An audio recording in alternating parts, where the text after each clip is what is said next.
Good evening. I'm David Gerard, and this is not quite Pivot to AI.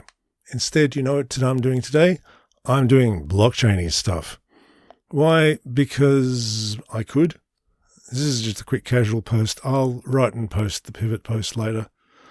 I'm not doing this with a script. I'm just talking to you, my dear viewer, like I'm interviewing myself on a podcast. So, David, why the heck are you doing this? I mean, arguably I should have become a crypto video star in the last two bubbles. I could have made a bundle, but I didn't have a video set up at home and I didn't feel like it and whatever, and So I have no regular plans for this. We'll see how it goes. So crypto slowed to a near halt in 2024. My esteemed co-writer Amy Castor and I got thoroughly bored with covering the dregs of what looked like a dying system. So we started the AI site, and it was fun. It's great fun. It's very busy because you wouldn't think it was the same, but AI, it attracts the same sort of grifters who are attracted to cryptocurrency. The same sort of guys. I'm really struck over and over by how it's often literally the same guys, but the same sort of guys and the same sort of ways of promoting technology that doesn't do the job you say it does, because it's obviously just an economic function, not a technology function. And it doesn't make sense if you look at it as something the tech can do, because the tech can't do it. AI is a bit better than blockchain in that regard because machine learning exists. Machine learning's problems come when it's too effective and it's used for abuses. Large language models are pressed into places they don't work. They're good at glib speech and generating words. They're not good at being accurate or having the facts. One thing LLMs are surprisingly good at is translation, which shouldn't be so surprising because the transformer architecture was invented to do machine translation. So, it's going to be okay at it. But watch out because it's generative, so it makes stuff up. But the technology in AI actually exists, actually does things, but there's still the infrastructure of grift around it. I am pretty sure that nobody cares about the technology. You could slot anything in there. If they thought they could have an economic bubble based on an ELIZA chatbot, it would look very like what we've got now with hyperscale ELIZA data centers. It would be just as bad in just the same ways because it's just the same grifting bozos. But back to crypto. It's like we thought it was dead. We thought it was just the arse end of a sort of decaying paradigm which was stupid and didn't work. Then Trump comes along and the crypto bros spend more money than anyone's ever spent in an election to re-elect this guy. And he's repaying them handsomely because he also understands he can get free money from it, and that is one thing that Mr. Trump definitely understands. So here in 2025, crime is legal. Like, even Matt Levine was just straight up writing, I guess crime is legal now. Money laundering is legal. They took out a bunch of money laundering rules. North Korea's nuclear program is going great. It's going to keep its funding because they switched tornado cash back on. Fantastic. Amy Castor, by the way, is alive and well and is definitely not leading a guerrilla resistance group high in the mountains of Massachusetts and making occasional terrorist sorties to blow up a Tesla supercharger. That is not a thing that is happening. Definitely not. So what's the state of things with crypto? The actual facts haven't changed. The bubble isn't real. For all the headlines you see about the number being very, very high, the mechanism is the same thing I've written in the same crypto article over and over for the last 9 months, which is the price is set by trading on unregulated offshore casinos. The trading is not against dollars, it's against fake dollars, stable coins, which are backed by hot air frequently. The trading is highly manipulated because they're offshore casinos with no regulation whatsoever. And it's just a very fake market. The number is whatever it needs to be. They don't want to take it too high because otherwise the suckers might want to cash out. And then it drops again. You can crash the Bitcoin price by selling some. It's pretty cool. But I'm pretty sure the bubble has not come back because Coinbase's reported retail volumes in their 10Ks and 10Qs, whether or not allowed to lie, are still down.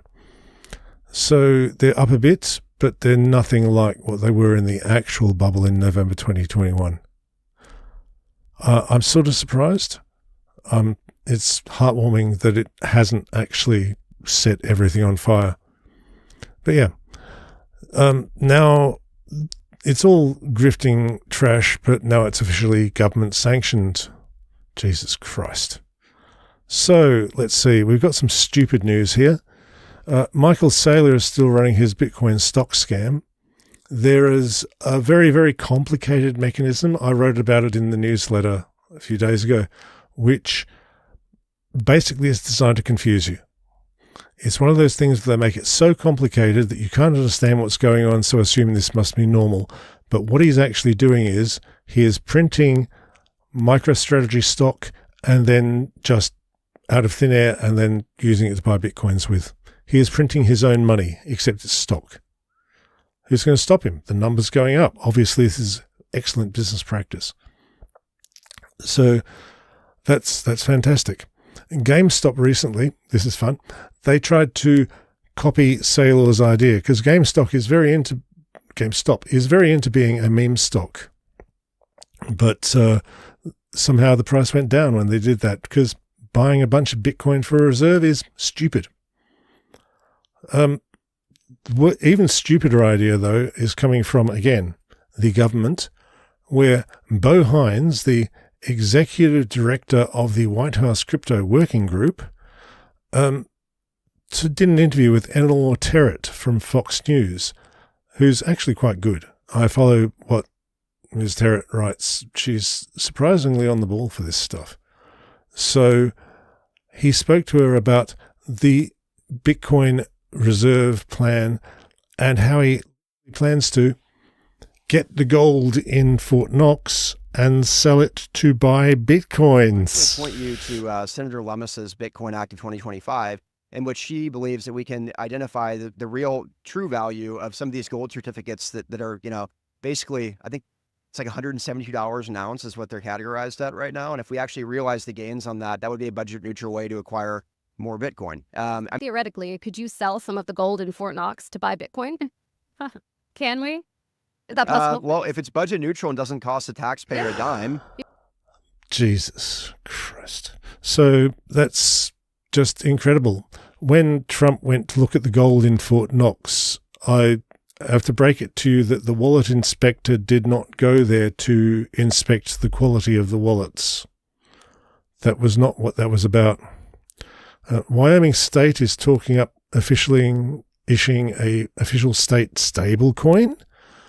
This is not quite the same as their previous stablecoin plans with Caitlin Long's Custodia Bank and stuff. This is, they want an official state issue stablecoin. The reason for this is they want the interest on the reserve now that interest rates exist again. And is the governor looking at money, basically. They want to do this by July. And because nothing matters and crime is legal, why not?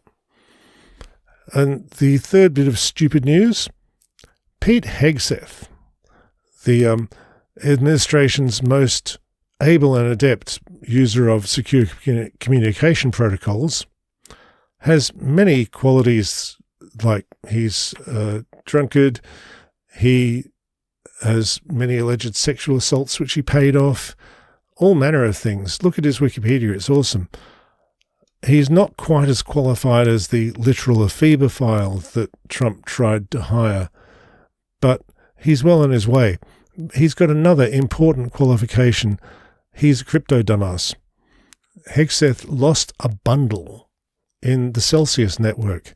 Now, a lot of ordinary people lost money in Celsius because Mashinsky, who has pleaded guilty to being a massive fraud, thankfully, he's done one good thing. He pleaded guilty.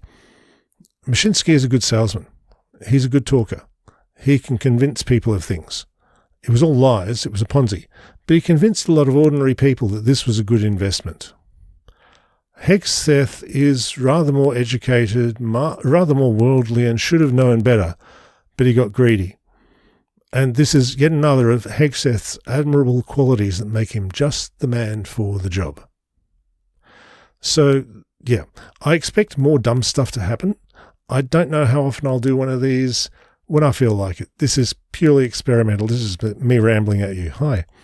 And I will write posts and so on. There will be a proper pivot later today. I've got to write it. And we'll put that up and it'll be fantastic. Today I'm wearing my Zeke Fox Number Go Up t-shirt. Zeke sent a pile of these out after his book was published. If you want to know what the heck happened in the 2021-22 crypto bubble, the first book you need to buy is Zeke Fox's book, Number Go Up. That's Fox, F-A-U-X. And the second book you need to buy, it's a very close second, is Ben McKenzie and Jacob Silverman's Easy Money. They were both written at the same time, published at the same time. They're both great overviews of the whole thing. So enjoy those. I'm going to get back to the AI now, but sadly I thought I was out and they dragged me back in, so there'll probably be a bit more crypto by and by. Have fun, kids. Don't take any wooden bitcoins. Catch you later.